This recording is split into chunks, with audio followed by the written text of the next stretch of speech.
Ouais, non mais moi je me dis juste PDG de Carambar, c'est un rêve de gamin quoi. C'est un truc. Enfin, je pense si on demande aux enfants qu'est-ce que tu veux faire plus tard, je pense que ça doit sortir Il y a dans un le top. pompier et patron de Carambar. Je pense qu'il doit y avoir ça.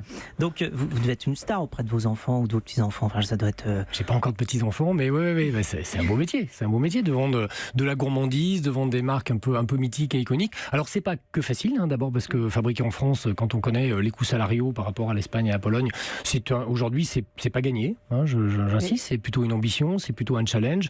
Voilà, on s'efforce de réaliser ce doux rêve, Alors, si je puis dire. C'est pas gagné justement. Comment vous allez faire là pour enlever tout ce qu'il y a de mauvais dans les bonbons, pour les rendre bons et pas mauvais pour la santé? Ouais, bon et bon. Moi j'ai appelé cette stratégie fabriquer des bonbons bons et bons. Bons gustativement, parce qu'il ne faut pas oublier que c'est des produits de gourmandise qu'on les achète d'abord par plaisir, des petits plaisirs solitaires ou en famille ou entre amis. Mais c'est vrai qu'on ne peut pas ignorer les phénomènes d'obésité et de santé publique. Et Donc surtout ce qu'il y a à l'intérieur.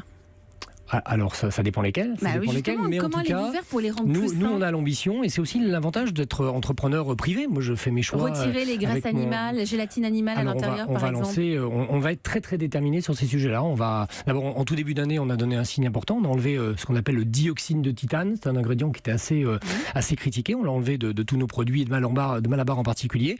Et puis on va lancer dès l'année prochaine des bonbons créma bio et sans gélatine animale. Et puis on continue sur cette tendance dans les 2 ou 3 ans qui viennent. On a pour ambition de faire des bonbons, encore une fois, bons, c'est-à-dire avec moins de conservateurs. On aura toujours le vrai goût du Carambar. Est-ce que ça va changer le goût? Par contre, ça c'est obligatoire. C'est-à-dire qu'on ne pourra pas changer le goût du Carambar, du créma ou du Michoco. Donc c'est toute la science de nos laboratoires de recherche et développement, d'ailleurs qu'on a aussi relocalisé en France, c'est d'inventer les bonbons de demain qui soient effectivement plus naturels, mais toujours aussi bons.